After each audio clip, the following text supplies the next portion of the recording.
Well, hello, everybody. Long time no see. Let's get started. Okay. Let me just fix up a couple things here.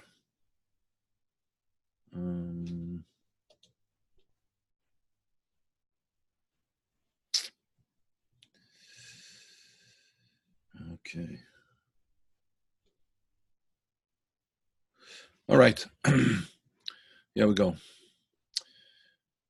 So, I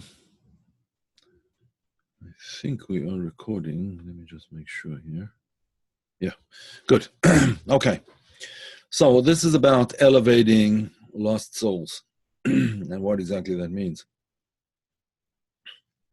So it starts off with the, is the sound okay, everybody? The sound's good? Hi, Shane. Yeah, I assume it's Shane and not Shayna. Is that correct? Okay. Good. Okay. Fine. Okay. So the story really starts off with something that happened with an incident that was recorded in the Bible, in the Torah. In the last parasha that we read, the last section that we read, which is called Parashat Shmini, on the 8th day. It talks about two of Aaron's sons. He had 4 sons, but 2 of them, Nadav and Avihu were the names, decided in the middle of the celebration of celebrating the completion and the erection of the tabernacle that the Jews built in the desert with Moses. So it was completed, and then it was erected day after day after day for 7 days. But then it was deconstructed again. It was erected and taken down, erected, taken down. And then on the final day, on the 8th day, it was finally erected, and the service in the temple began. While in the middle of the celebrations, these 2 sons of Aaron, who apparently were young men, according to some accounts, they weren't married. And they weren't married not because they were too young, but because they had decided not to get married.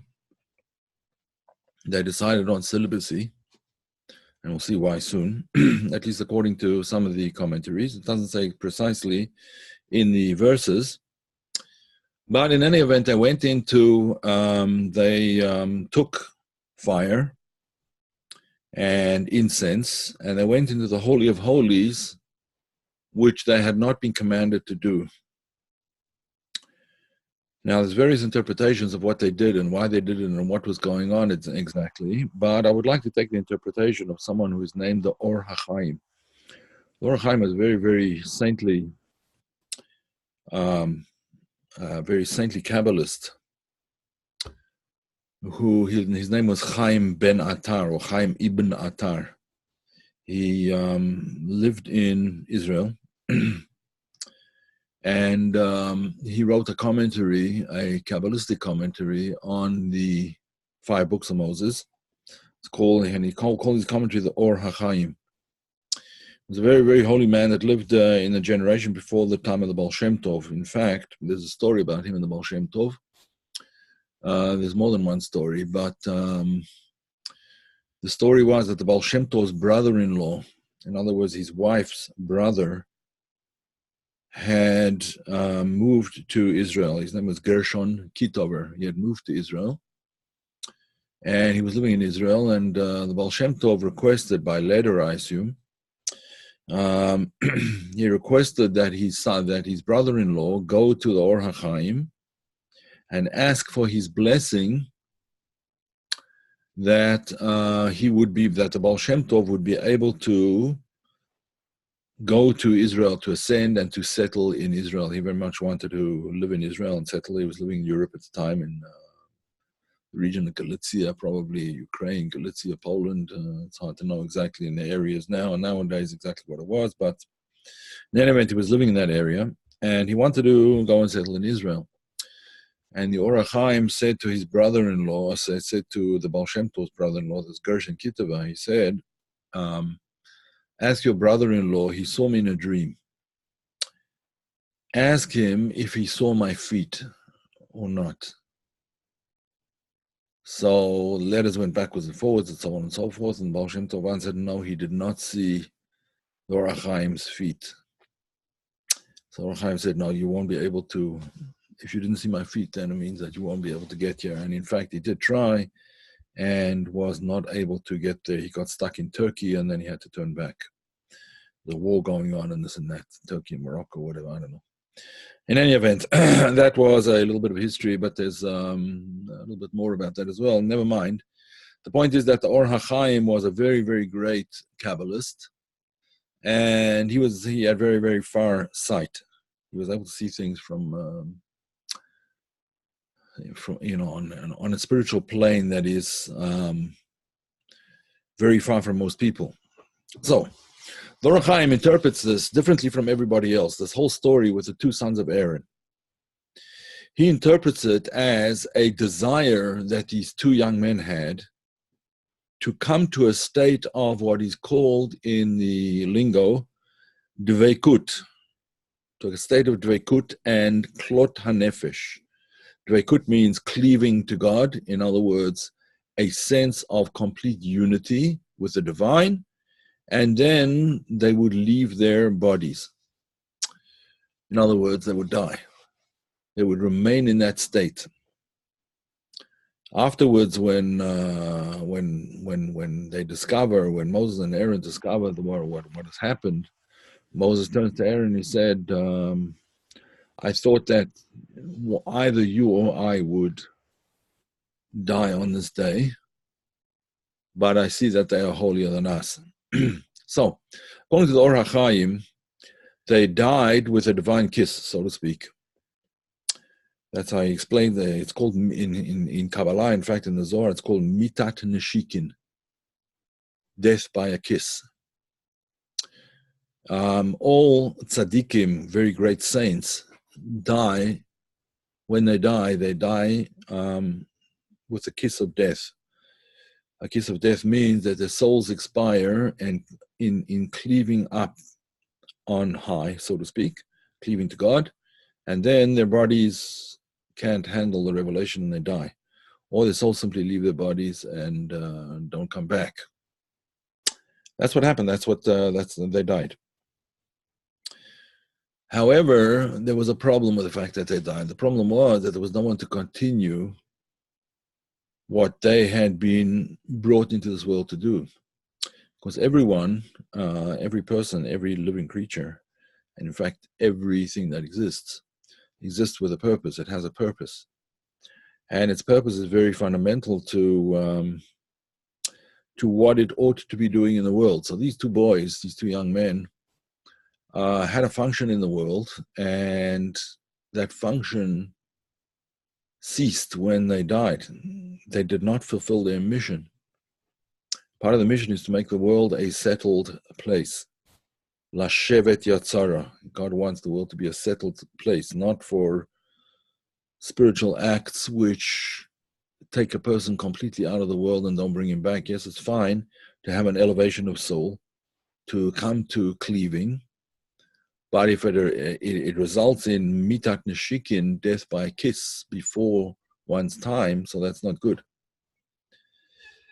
There are other sages who explain it differently, who say that this in fact was a sin that they did. They sinned in some way or another. They were drunk. They were disrespectful towards Moses. They went where they were not allowed to go. They went into the Holy of Holies where they weren't allowed to go. There's many, many explanations of what it was they did. But the Zohar comes along and he says, no, they only died physically. Only their souls, only their bodies died. Their souls did not die. However, they still had work left to do, and how was that going to be accomplished? So in order to explain that, we have to explain another concept. And that is the concept of, there's a verse, and the verse in Psalms, and it reads like this, Psalms 118, Psalms 118. There's 150 Psalms altogether, and this is number 118. So the verse reads as follows. It says, Ze hasha'ar lahashem, tzadikim yavo'u vo.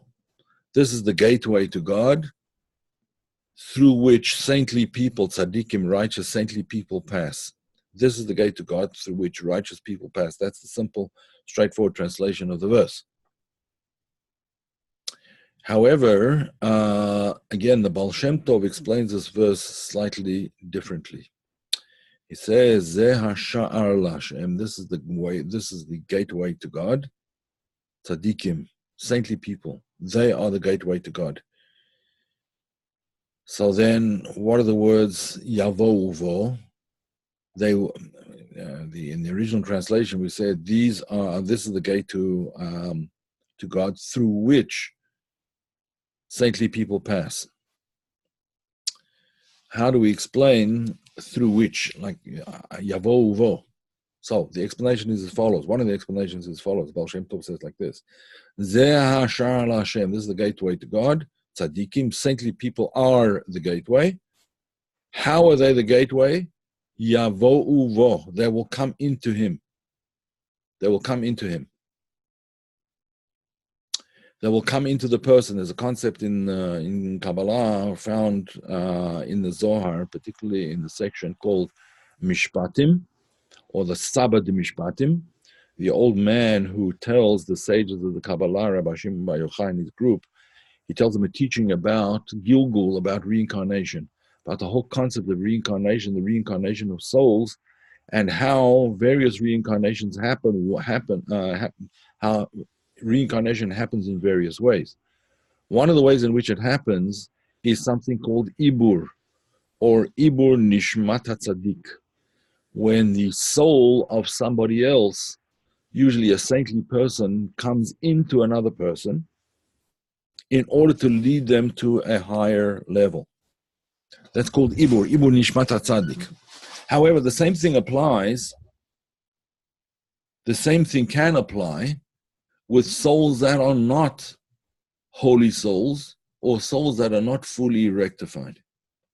And that's what happened with the souls of the two sons of Aaron.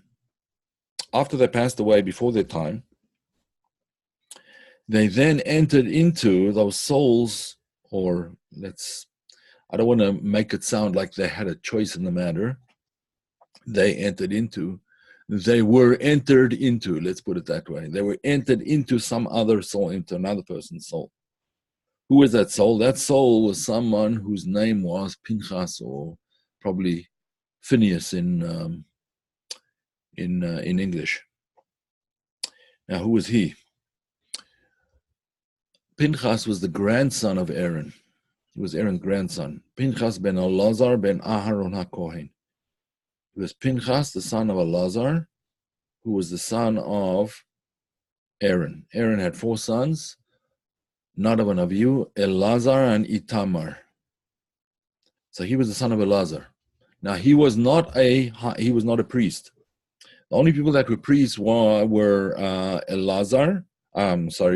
Aaron, and Elazar and Itamar. Nadav and Avihu passed away. But their children, who were already living in this world, were not of the priestly clan, or I don't know what you call it, tribe. They were the tribe that were from the Levite tribe. A Kohen, a priest, can only come from the tribe of Levites, from Levi. Kohen and Levi, it's a special function. The Kohanim, the priests, had a special function in the temple and in the tabernacle, in the desert, in the temple, and still today have some, very few, but a couple of special functions, blessing the people, etc. The various other things that they do. But in any event, Pinchas was not a Kohen, but what he did, there was a certain action that he did, and a certain activity that he did, that earned him the Kohenship. I don't know how you would say it. Earned him the right to be a Kohen. He was given the status of a priest, and in fact became, in time, the high priest. What was it that he did? There was a certain person named Zimri who was one of the heads of the tribes. There were 12 tribes. He was one of the heads of the tribes, or yeah, he's one of the heads of the tribes, and he had been behaving inappropriately.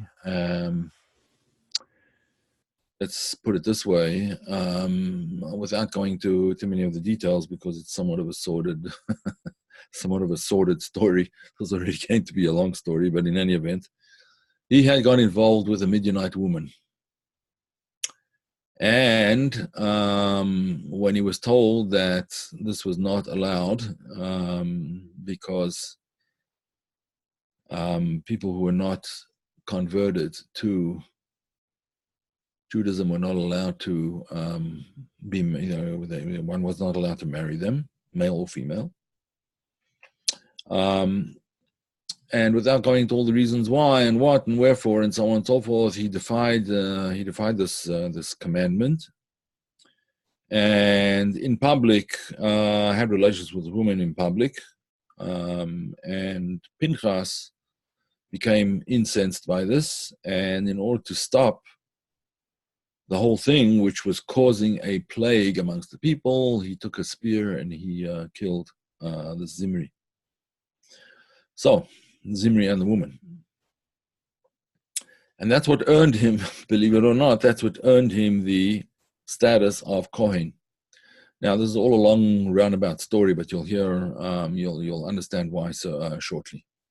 So Pinchas now becomes, you might think it's not an action, killing somebody is not an action that should give him any reward or bring him any reward. But when an evil person is killed, that makes a difference. There's no blanket prohibition generally on killing.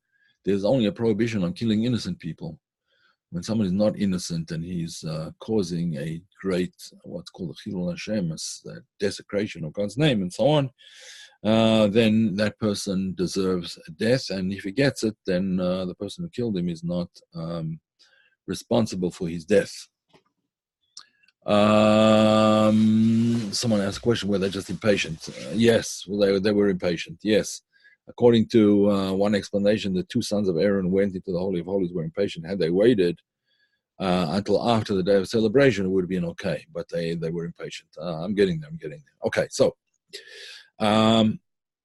now, what happened was, because Pinchas had killed this head of the tribe and the woman who he was sinning with, so killing that woman, the word for woman in Hebrew is Isha. Isha, Aleph, Shin, Hey. Because he killed this woman, so he rectified the Aish, the fire, Aleph, Shin.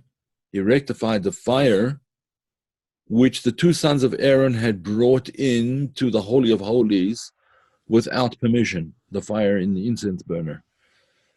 He rectified that fire. Now, how does he rectify? By getting rid of evil, one therefore rectifies the good.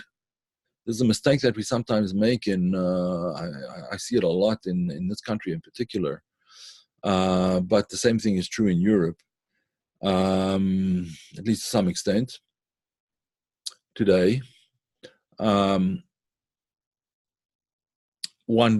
It's difficult to see, and people have the wrong kind of mindset that getting rid of evil is already doing good. A lot of people think they're two separate things, not necessarily. They're not necessarily two separate things. So in this case, because he got rid of this woman who was sinning with the head of the tribe and the head of the tribe, so he rectified the fire of the two sons of Aaron. Let's put it in more psychological terminology. One of the symbols of passion, for passion, is fire, right? A fiery personality, a passionate personality.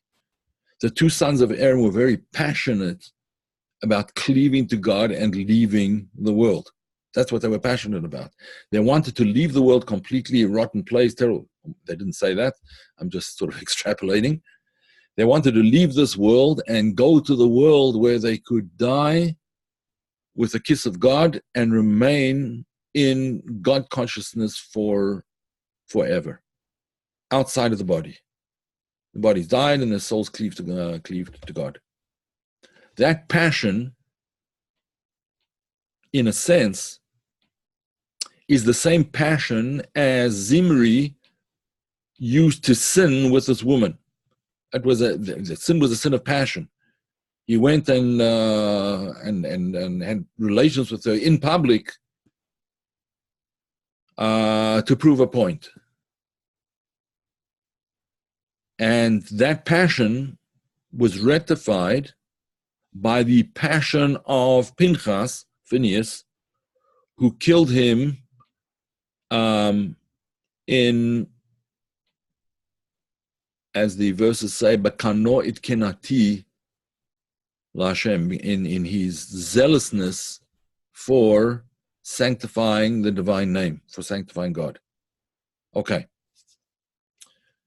So that's the scenario. That's the scenario. Pinchas kills this man, rectifies the fire, the passion of the two sons of Aaron. And now the two sons of Aaron find a place within Pinchas, within his soul. They find a place within his soul to sort of be reborn. That is why he now becomes a priest. He takes their priesthood. They were priests even though they never actually served as priests because they were the sons of Aaron. The four sons of Aaron were all priests, even though they never actually served as priests, except for taking in the alien fire and the incense into the Holy of Holies. It was the day of the inauguration of the tabernacle. So now he takes over that priesthood, and it says that he becomes the heads of the tribe of the Levites. Pinchas became the head of the tribe of the Levites. But it doesn't say head in the singular, it says heads in the plural. Why heads in the plural? Because there was more than one aspect to Pinchas. There was him, and then there was the souls of Nadav and Avihu within him. So, let's get back to what the Baal Shem Tov said. This is the gateway to God. Tzaddikim, holy souls, Yavo Uvo, will come within him. Will come into him. They will be impregnated into his own soul. Now, when this is the soul of a righteous, a holy person, then that holy soul impregnated into your soul will lead you up to a higher level. When a person reaches the maximum that he can in the world, then, if anyone reads Tanya, learns Tanya, and you should learn Tanya, it's fantastic work. In the end of chapter 14 in Tanya by Rabbi Shneur Zalman of Liadi, at the end of chapter 14 of Tanya, he explains that when a person reaches the peak of what their capabilities are, then then God willing and hopefully the soul of someone on a greater level than him will enter into his soul and will lead him to a higher place. However, what if those souls themselves were not fully rectified souls, as was the case with the two sons of Aaron, Nadav and Avihu? What if they weren't rectified souls? What then? They couldn't lead Pinchas higher. He led them higher. Now, this is what the Zohar actually says.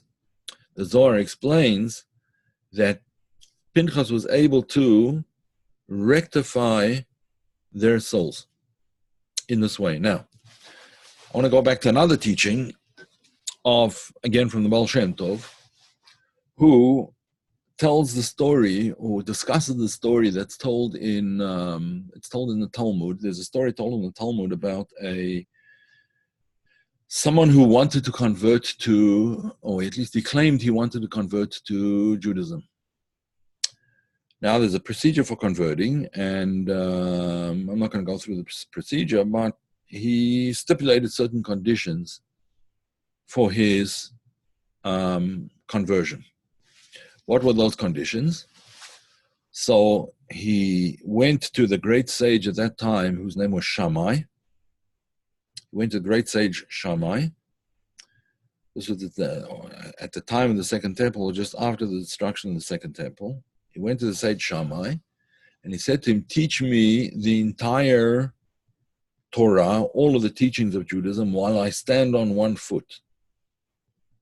While I stand on one foot. So it says that Shammai picked up a measuring a yardstick. He was a builder by trade, and chased him out with a yardstick. Why did he chase him out? Because the Torah is not your possession that you can make, fit to order to fit. I like this, I don't like that. You take it as a whole package deal, or you don't take anything. Yeah, either you take the whole thing or you take nothing. That's where it goes. I chased him out because this was what's called chutzpah. Chutzpah is it's a cheek. It's rude. It's insolence. Yeah, it was insolence. So the same man went to the other great sage of that generation, whose name was Hillel, and he repeated this request to Hillel. And Hillel said to him, "Okay, I'll teach you the entire Torah while you're standing on one foot." And he said to him, what is hateful to you, do not do to somebody else. So the commentaries have a field day with this. Why did he say it like that? Why did he say it in the negative sense? What is hateful to you, don't do to somebody else. He should have said the way it says it in the Torah. Love your neighbor as yourself. Love your friend, your companion, your fellow. Love your fellow as yourself. Why did he say it in a negative way? Don't do to others what you wouldn't have them, wouldn't want them to do to you. Because Hillel was telling him, says the Baal Shem Tov, he was telling him a secret. He was telling him a very important thing. He was telling him this whole idea that one soul helps out another. He said, you standing on one leg means that even if you're unstable in your situation is unstable, with the fear of falling, you are hoping, if you fear that you will fall, or if you do fall, of course you would hope that someone would come and pick you up, correct? Of course. If you're falling, you would hope that someone would help to pick you up. And you are asking, said Hillel, you're asking that when you reach that position where you can help others, that you won't do so. In other words, if someone else is falling, you do not want to help to rectify them. That, said Hillel, is not right. What's hateful to you, in other words, when you fall spiritually, you hate yourself for doing so. Do not do to your friend when that person falls. Make sure to help them up. Now, how to help them up is up to, it depends on the circumstances. How to help them up depends on the circumstances. But the point is that Pinchas, in our story, was willing to help these two souls to get back on their own 2 feet, so to speak, to get back to rectify their situation. Yes, he was rewarded for it, but he didn't know he was going to be rewarded for it, and so on. The main point being that sometimes a person finds himself in a situation where he seems to be conflicted, where he seems to be motivated by 2 opposing forces, where the person seems to be, let's say, let's say, a split personality. Yeah, where a person seems to be a split personality. It could happen. It could be that is a result of having two souls. In other words, an ibur, an impregnation of another soul into that person, so that there's two sources of motivation, there's two sources of, how shall I say, two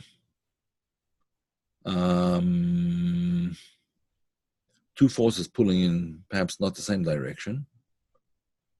And in order to rectify them, in order to rectify that situation, in order to rectify that split personality, in order to rectify that spiritual schizophrenic, so to speak, so one has to direct them towards doing what will be good for both souls. Doing what will be good for both souls. Now, how do you know what's good for both souls? What's good for both souls is always to make sure that what is hateful to you, you don't do to somebody else. What's hateful to you, not to do to somebody else. And what is beloved of you, to yes do for somebody else. That will rectify, in other words, the other soul that might come into a person as a result of whatever. There must be an affinity somewhere between these souls. There must be an affinity. And that's why that soul entered into that person. That's why these sort of this, I'm not talking about psychological or psychiatric schizophrenia. I'm talking about sort of spiritual schizophrenia, where a person seems to be pulled in two different directions. And the way to make peace between those two directions is, first of all, to make sure not to do those things that are hateful to yourself. And then to look for those things that basically spread the light, spread the goodness, spread positivity in the world. Slowly, one will find it's not with very great people like Pinchas. One can rectify the embedded souls quickly, but it often is a process and it can take quite a lot of time. Now, I'll finish off with a story, and before I take a few questions, I'll finish off with a story that illustrates this, I think, reasonably well. Again, there's a story told in the Talmud of someone whose name was Elazar ben Durdaya. Elazar ben Durdaya was a very wealthy man, and he had an addiction. He was addicted to prostitutes. It happened, I guess. He was addicted to prostitutes, and he tried out every prostitute that he could find. So eventually, he heard of one that lived on an island somewhere, whatever. He traveled there, went by boat, and eventually found her, whatever. So sitting down having a meal before, and he burped, and the lady said, this prostitute said to him, just like that, burp will never go back to where it came from. Once it escaped, it escaped. So too, you will never go back to where you came from. And at that moment, he fainted. And when he realized where he was spiritually, that he would never be able to get back, he left this woman and he went straight away to the first synagogue that he could find, put his head in the ark, and died weeping. His soul was reincarnated later on, and this is the story that I want to tell you. There was a certain family where the father was a disciple of Rabbi Shneur Zalman of Liadi. Rabbi Shneur Zalman of Liadi, we mentioned him before, the author of the Tanya. And this man he was a simple man. He wasn't very well educated. He was a working person. He spent most of his days eking out a living. He wasn't wealthy at all by any means, as most people weren't. And he spent his days sort of eking out a living, doing this and that, or jobs, whatever it was that he did. He managed to keep body and soul together, more or less. Anyway, he had a child, and the child turned out to be an absolute genius, one of these very, very rare, called an Iloi in Hebrew, an Iloi, a genius. The child was an absolute genius, and everything that he studied, he remembered perfectly. And he had a very sharp and quick, precise mind. And he learned right through Talmud. By the time that he was just a young boy, he was already an expert in Talmud. And so it went on. He became an expert in many things. And he decided after this that he was going to start learning secular knowledge as well. Why should he only stop with religious knowledge, with the knowledge of Torah, of spiritual knowledge? He wanted to learn secular knowledge as well. So he went to started studying secular knowledge. And one day his father realized that his son was looking at secular books. And he said to him, "You're too young to be studying secular things now. Wait until you're older." And the boy said, "Okay." But in his heart of hearts, he was very interested in what he was studying. And in his heart of hearts, he ignored his father. And he just continued studying in secret. Sometime later, the father caught him again studying one of these books, and he yelled at him, whatever, told him not to study them. He's too young. He'll misunderstand. He'll come to a sticky end, and so on and so forth. And the boy said, yes, yes, yes, and he ignored his father. In any event, this boy was getting to be a teen, and you know what teens are like. And he contacted what were called the maskilim. The maskilim were usually very, very, very bright, intellectual crowd of people who had basically abandoned their faith for secular scientific studies in those days. I suppose, Newtonian physics was of great attraction. Medical things were a great attraction in that era. We're talking about in the 1600s, late 1600s, early 1700s. Anyway, the boy contacted various maskilim, and they made an arrangement to come and pick him up and take him from his house in White Russia somewhere, take him to a university in Berlin. He was still a young boy, but an absolute genius. Anyway, he got into an argument with his father again, and this is what he said, basically. He said, in all of the world, I was born into a country where people are generally stupid. And in that country where people are generally stupid, I was born into an area where the stupidest of the stupid live. And in that area, that pale of settlement that Jews lived in that pale of settlement where stupid people are, where there are a lot of stupid people, I was born into a village where there are more stupid people than anywhere else. And in that village, I was born into a family where the stupidest of the stupid live. And he stormed out of the house, and that was the end. He met his maskilim, and he disappeared. And his father passed away many years later. Several years later, he passed away, and never heard from his son again. His son went off to Berlin, and he studied over there physics and, he studied physics and medicine. Physics and medicine. And he became a professor of physics and a professor of medicine in the University in Berlin. Now, this boy, this young man now, had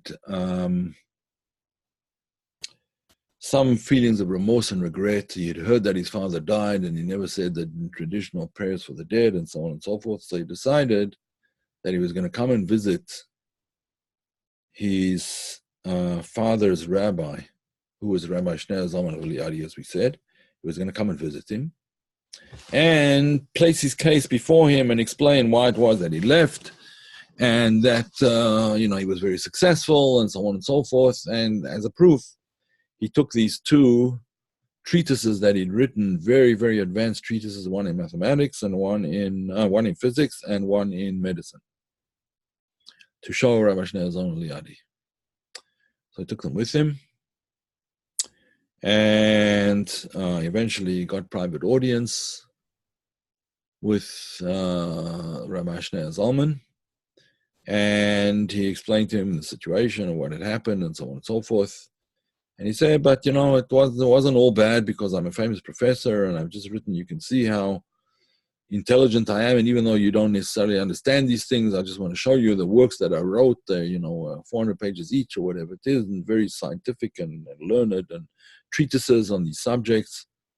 So he showed Rabbi Shneur Zalman the first one, the one in physics. And Rabbi Shneur Zalman paged through it, and he said, there's a mistake over here, a critical mistake which destroys your whole theory on such and such a page. Man looked at it and he thought for a while, and he thought for a while, and thought for a while, and his face went white, and he took the whole volume and he threw it in the fire. There was a fire burning in the study. It was, Russia, winter. So I said, but I still have the medical treatise. The same thing happened to the medical treatise, and he threw it in the fire, and ran out of the study and was never heard of again.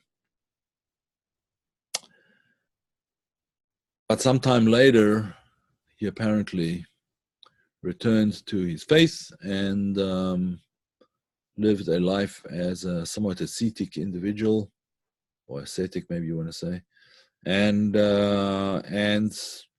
apparently fixed up his life. Rabbi Shneur Zalman of Liadi, the author of the Tanya, said about that young boy that he was the reincarnation, or at least he had the soul within him of that Elazar ben Dordaya. And finally that soul found rest. Finally he rectified him. Finally he rectified that soul. So, ladies and gentlemen, these concepts are perhaps a little bit difficult to wrap your head around. They are fundamental concepts in Kabbalah. Reincarnation is a fundamental concept, as well as ibur, the impregnation of the soul with souls of other people for their rectification. We must not disdain stepping down to help another person. Sometimes a person goes through a spiritual low. That spiritual low, the Baal Shem Tov tells us, on the basis of what we just learned, the Baal Shem Tov tells us that that spiritual low is the opportunity to re-evaluate your situation, lift yourself up to a higher level, and lo and behold, any soul that is associated, affiliated with yours will also be raised up. So that's the concept of elevating souls. When you, as a good person, as hopefully a righteous person, a person who is seeking to become better than you are now,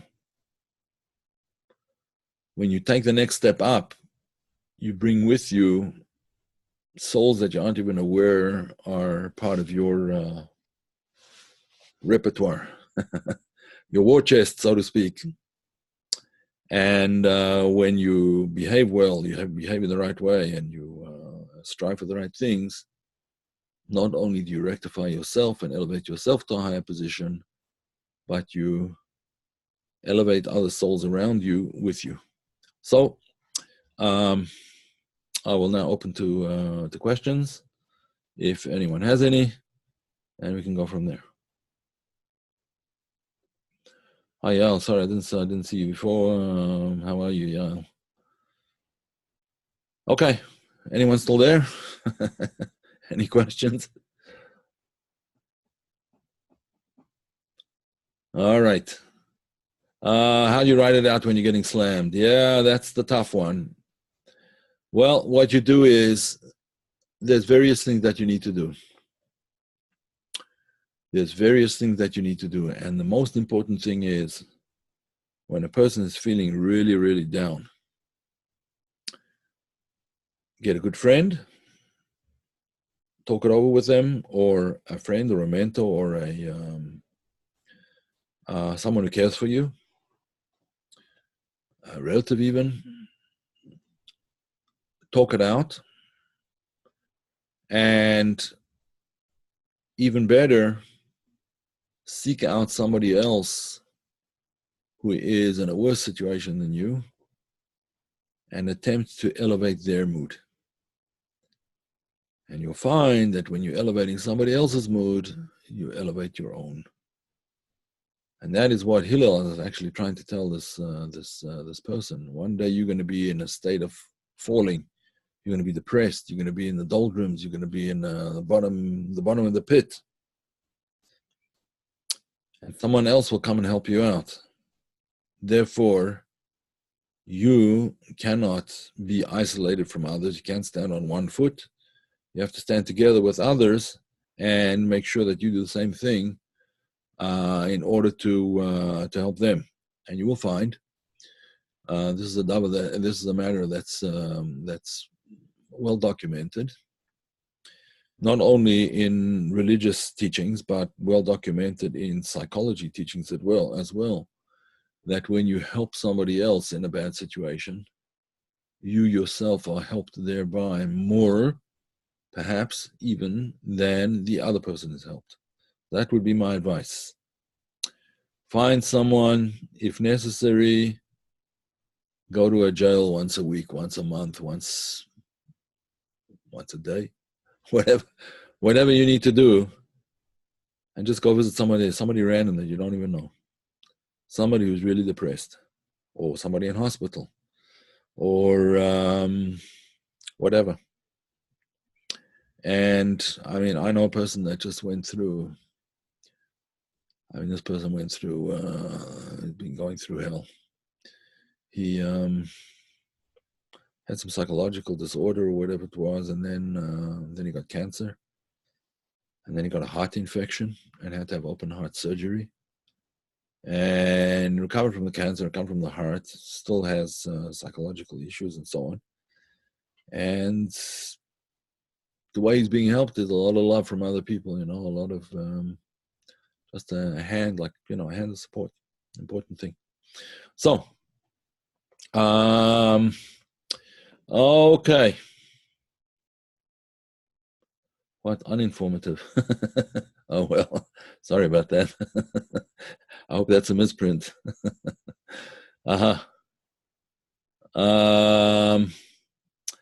Okay. Any other questions? All right. Thank you. Thank you, Andy. You saved the day. Okay. Folks, I think we will be continuing next week again. And if I can't make it for one reason or another next week, I'm not assuming that there will be a reason that I won't be able to, but just in case, I'll send you out an email before that there won't be a class. But as things stand now, we can back in the swing. There'll be classes weekly on a Thursday evening. Okay.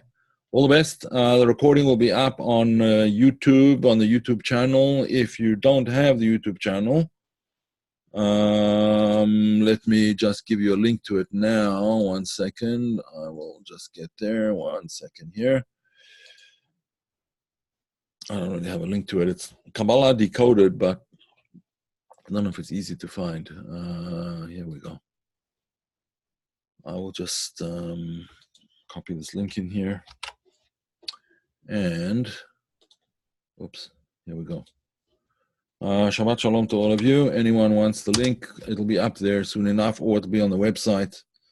I will put it on my website, KabbalahDecoder.com, sometime this evening. So, all the best, and remember, help out all those folks who are down and out, and you will find that when you uplift others, you become uplifted too.